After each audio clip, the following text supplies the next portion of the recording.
Hello बच्चों, let's read this question. So this question is forces are, ठीक है। A option पे लिखा है ऑलवेज बैलेंस, बी पे लिखा है नेवर बैलेंस, सी पर मे और may not be balance, D पे लिखा है नन ऑफ दिस, ठीक है। तो चलिए इस क्वेश्चन को स्टार्ट करते हैं। तो इस क्वेश्चन का की कॉन्सेप्ट आप क्या लिख सकते हैं? देखिए, हमें बताना है कि फोर्सेस आपके बैलेंस होते हैं, अनबैलेंस होते हैं, ठीक है, ये सब बताना है। तो इस क्वेश्चन का की कॉन्सेप्ट आप देखिए क्या लिख लीजिए, बैलेंस एंड अनबैलेंस फोर्सेस लिख लीजिए। क्या लिख लीजिए?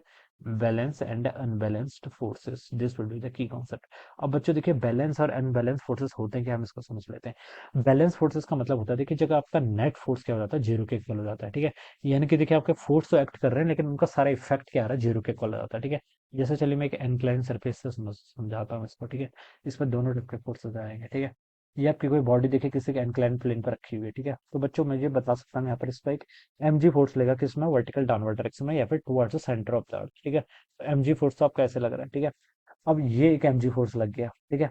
अब इस mg फोर्स का एक कंपोनेंट के कारण देखिए इसकी जो टेंडेंसी की वो नीचे की तरफ आने की है, ठीक है। तो ब्लॉक क्या लगाएगा इस पर, एक एंक्लाइन एक फोर्स लगाएगा ऐसे normal in the upper direction, vertical upper direction में, ठीक है। कैसे लगा रहा है देखिए, मैंने यहाँ पर mg के फोर्स को दो कंपोनेंट में डिवाइड कर लिया। एक mg का फोर्स, ये एंगल थीटा, तो ये एंगल भी बाय ज्योमेट्री बता सकते हैं थीटा के इक्वल होगा। तो mg का एक कंपोनेंट तो यहाँ पर आएगा, इसे मैं क्या बोल सकता हूँ, mg का cos थीटा। और एक कंपोनेंट आपको यहाँ पर आएगा, this is my mg sin theta, ठीक है। अब बच्चों देखिए, ये ब्लॉक कहाँ मूव कर सकता है, अलोंग द इंक्लाइन मूव कर सकता है। जिस इंक्लाइन पर रखा हुआ है इसी डायरेक्शन में मूव कर सकता है, ठीक है। तो मैं बता सकता हूँ कि नॉर्मल और mg cos theta, normal force vertically upward लग रहा है, सॉरी वर्टिकली नहीं, normal force perpendicular to the incline लग रहा है, ठीक है। और mg cos थीटा भी परपेंडिकुलर टू इंक्लाइन लग रहा है, ठीक है। अगर ये ब्लॉक का मोशन आपका अलोंग द इंक्लाइन है, तो मैं बता सकता हूँ कि नॉर्मल और mg cos थीटा तो एक दूसरे को क्या कर रहे हैं बच्चों, बैलेंस कर रहे हैं, ठीक है। जितना आपका नॉर्मल ऊपर की तरफ लग रहा है, mg cos थीटा भी उतना नीचे की तरफ लग रहा है। इसलिए जो नेट फोर्स है वो वर्टिकल वर्टिकल नहीं, सॉरी, परपेंडिकुलर टू एनक्लाइन क्या लेगा, परपेंडिकुलर टू एनक्लाइन में बता सकते हैं, एक दूसरे को कैंसिल कर देगा, ठीक है। तो इस टाइप के फोर्सेस क्या हो गए आपके, बैलेंस फोर्सेस। बैलेंस मतलब नेट फोर्स आपका क्या है, नॉन जीरो के इक्वल है, लेकिन आपके फोर्सेस भी एक्ट हो रहे हैं, ठीक है।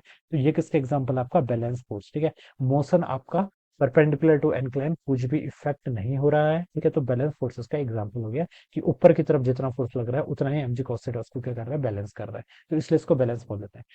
अब देखिए हॉरिजॉन्टल, अभी सॉरी, अलोंग द इंक्लाइन देखते हैं। अलोंग द इंक्लाइन देखिए आपका mg sin थीटा लग रहा है, और इस mg sin थीटा के कारण इसकी टेंडेंसी है नीचे की तरफ मूव करने की, एनक्लाइन के अलोंग मूव करने की, ठीक है।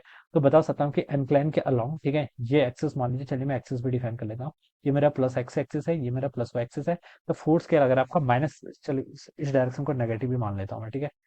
यहाँ पर मैं आपका प्लस एक्स में इस डायरेक्शन में मान लेता हूँ, ठीक है। जिससे आपका फोर्स को मैं पॉजिटिव से रिप्रेजेंट कर सकूँ, क्या। बच्चों बता सकता हूँ, इस बार जो आपका नेट फोर्स लग रहा है वो किस डायरेक्शन में लग रहा है आपका, mg sin थीटा मैग्नीट्यूड है, और डायरेक्शन आपकी क्या है, प्लस एक्स, यानी कि प्लस आई कैप करो। तो यहाँ पर बता सकता हूँ कि आपका नेट फोर्स लग रहा है। तो ये फोर्सेस आपका बैलेंस नहीं है, this force is not balance, ठीक है। क्योंकि एक ही फोर्स लग रहा है mg sin थीटा, जिसके कारण इसकी टेंडेंसी नीचे की तरफ मूव करने की। तो बता सकता हूँ ये फोर्स आपका क्या है, बैलेंस फोर्स नहीं है, ठीक है। ये आपका बैलेंस फोर्स नहीं। अगर मान लिया मैंने सरफेस आपकी रफ है, ठीक है, यहाँ पर एक फ्रिक्शन फोर्स भी लग रहा है, तो दोनों एक दूसरे का बैलेंस कर रहे हैं और बॉडी कांस्टेंट वेलोसिटी से मूव कर रही है, तब बता सकता हूँ कि बैलेंस हो सकता है। लेकिन इन जनरल ये सिचुएशन में मैं यहाँ पर एज्यूम कर रहा हूँ कि फ्रिक्शन का फोर्स नहीं है, एक ही फोर्स लग रहा है अपना अलोंग द इंक्लाइन, ठीक है, एक्स एक्सिस के अलोंग, mg sin थीटा। तो ये कौन सा हो जाएगा आपका, अनबैलेंस फोर्स आएगा, और अनबैलेंस फोर्स आ गया तो इसके कारण क्या आएगा, बॉडी पर आपका एक्सेलरेशन आएगा, ठीक है। तो ऐसे क्या होते हैं, these are the examples of balance and unbalance forces, ऐसे इसको एक्सप्लेन कर सकते हैं, ठीक है। अब ऑप्शन में लिखा है कि फोर्सेस आर, ये ऑप्शन ऑलवेज बैलेंस, तो ये तो रॉन्ग है, ऑलवेज बैलेंस वो जरूरी नहीं है, ठीक है। बी पे लिखा है नेवर बैलेंस, तो ये भी तो जरूरी नहीं है। सी पे लिखा है मे बी, मे और मे नॉट बी बैलेंस, हो भी सकते हो नहीं भी हो सकता, तो ये स्टेटमेंट आपका बिल्कुल करेक्ट है। डी पे लिखा है none of this, this is also incorrect. तो जो इसका राइट आंसर होना चाहिए वो क्या होना चाहिए बच्चों, सी ऑप्शन। तो option C would be the correct answer of this question. So I hope you all understood this concept. All the best and thank you so much.